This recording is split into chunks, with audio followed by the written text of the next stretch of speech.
The report card for Tennessee's win over Vanderbilt, their 36-23 win over Vanderbilt. Here we go. Let's have a little fun. We're going to start with the offense. Tennessee's quarterback play gets an A-. If you take away that interception, Nico Iamaleava actually had a heck of a game. Again, he's that interception away from 19 of 26 for 337 yards, 5 touchdowns, no interceptions, and 6 carries for 42 yards. Iamaleava, that was an incredible game for him, arguably his best all year. Quarterback play gets an A-, and yes, that interception is where the minus comes in.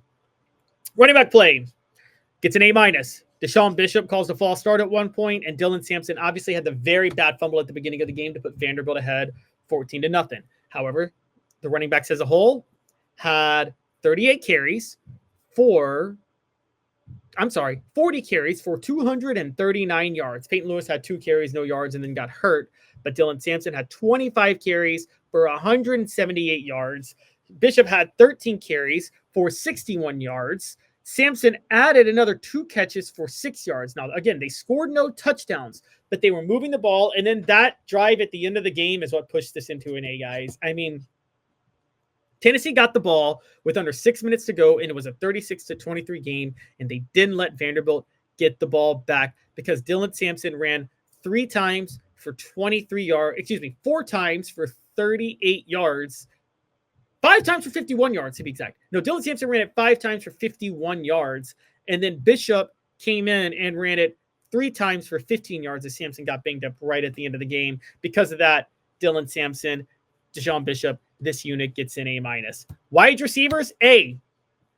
Nico Iamaleava was dealing with an array of injuries in this game at wide receiver. Brew McCoy got hurt during pregame, which put a lot of pressure on Dante Thornton. How did he respond? 3 catches, 118 yards, 2 touchdowns. And if Nico Iamaleava doesn't make an overthrow, or an underthrow, that's an interception, it's 4 catches for 198 yards and 3 touchdowns. Chris Brazel II, as the number 2 receiver, 5 catches, 54 yards. Perfect complimentary receiver, right? Dante Thornton gets banged up. Brew McCoy's banged up before the game. Mike Matthews comes in. 3 catches, 30 yards, a 14-yard touchdown grab. How about that? Chaz Nimrod comes in. 1 catch for 6 yards. Caleb Webb comes in. 1 catch for 4 yards. So Brazel, Thornton, Matthews, Nimrod, and Webb, 5 receivers all got in on the action. 1 clear-cut number 1, a clear-cut number 2, and a clear-cut number 3 who became a number 1 after the number 1 got hurt. The depth and the overall quality of play at receiver deserves a ton of credit. This unit was incredible at receiver as a whole. They also get an A. They don't even need an A-. They did not do anything wrong. Okay. Next, offensive line, A. If not, actually, no, A-. I'm going to go A-, and here's why. Iamaleava was not sacked at all. Played incredibly well. Pass protection deserves a lot of praise. There were a couple of penalties, though. Matter of fact, a few, which is why Tennessee finished the game with 13 penalties for 102 yards. You just can't have that. A lot of pre-snap penalties that were bad. And also, they got stopped on a 3rd and 1 and 4th and 1 in the first half. And the interior blocking is not supposed to allow that to happen. So while they dominated on the ground still with 281 total yards of rushing, 538 yards overall, things like that push this offensive line grade to an A-. So I'm at an A-, an A-, an A, an A-, and then finally tight ends. And this unit gets an A. Because, again, pass pro was pretty much perfect. Can't see anything negative about the pass protection. That's a key part of the tight end play. And then in the passing game themselves, I mean, what else can you say? Miles Kitzelman had 2 catches for 33 yards and a touchdown. Ethan Davis had a 6-yard grab. I'm going to go A-, actually. I'm pushing that to A- too. So an A- across the board for the offense, except for receivers who got an A. And the reason I'm going to go A- is I just remember bringing up Ethan Davis. He did have a drop on a play. Now, I was a little bit behind him, but Nico Iamaleava was doing a rollout, had Ethan Davis right there, and threw it behind him. Davis has got to be able to make that catch. Davis drops it, and that results in Tennessee tight ends having to get an A-. They can't give him an A with something like that. So that is the offense. What about the defense? Well, defensive line gets a B. Y'all may think I should put it higher, and they did get good pressure, but they only sacked Vanderbilt 3 times and only had 4.5 tackles for a loss. They should have been more effective on that. I know the safety, but at the same time, they allowed Cedric Alexander to run 17 times for 60 yards, and they allowed Diego Pavia himself to run 11 times for 45 yards. Alexander had a touchdown run. I'm sorry, guys, but like,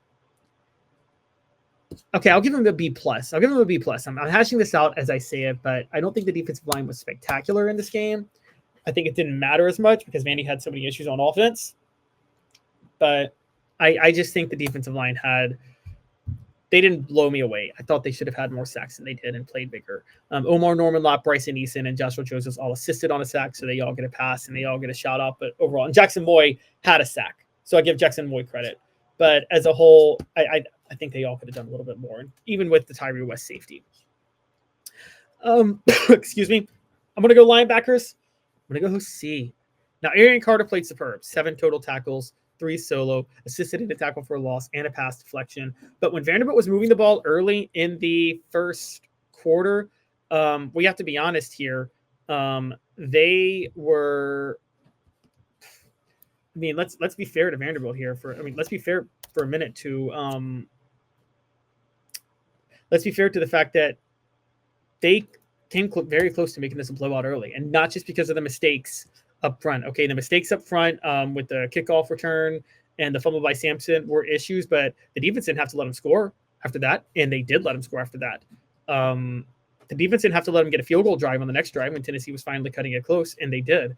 So there were some major issues with Vanderbilt and the way they played, and honestly, I don't think there's any way around it. I think that Tennessee's defense, the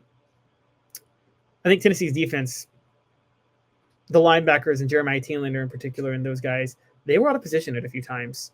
And so I think when you think about that, I would say that, I got to give this unit a C. The linebackers have got to do better. Even though Arian Carter himself does get credit for the way he played specifically. I'm going to give Arian Carter credit, but I can't give the other guys credit. That's my one issue. And finally, though, most notably, the defensive backs, and the defensive backs get an A. Again, it would have been an A+, except for that final drive. I know they were just trying to work the clock, but you try to take pride in not giving up a touchdown, and they gave up a touchdown, which is why the score ended up being 36-23. The second most amount of points scored against Tennessee all year, the most being Georgia. But if you're Tennessee, you just can't. Again, you can't get an A+ when you allow that type of touchdown drive at the end. But they still held Diego Pavia to 8-17 for 104 yards, 1 touchdown, and 1 interception. And that Jamal McCoy interception warrants this defense an A. Going on to special teams, maybe I should separate this out. When I do place kicking, I factor in field goal kicking, kickoffs, and kickoff coverage. Well, kickoff coverage is enough. They gave up a touchdown run, a kickoff return for a touchdown on the first play of the game, and they almost gave up another one that was called back due to a holding. But place kicking's an A+. And quite honestly, Max Gilbert hit a 50-yarder. So what outweighs what? Giving up the kickoff return outweighs the 50-yarder and everything else. So it's a C- for place kicking. I just can't go C. I can't go average. I can keep it at slightly average because of how this all worked out. All right, so what's next? We're going to go punting. A+. Yes, Jackson Ross had a 36-yard punt. It pinned Vanderbilt inside the 4-yard line. That was his only punt of the day. Perfect punt. Nothing wrong with punting. While the kick coverage team was awful, the punt coverage team was perfect, but that was more about Jackson Ross's punting than anything else. And finally, return game. Return game, it didn't really matter, but the unit gets a C because they didn't have any special returns.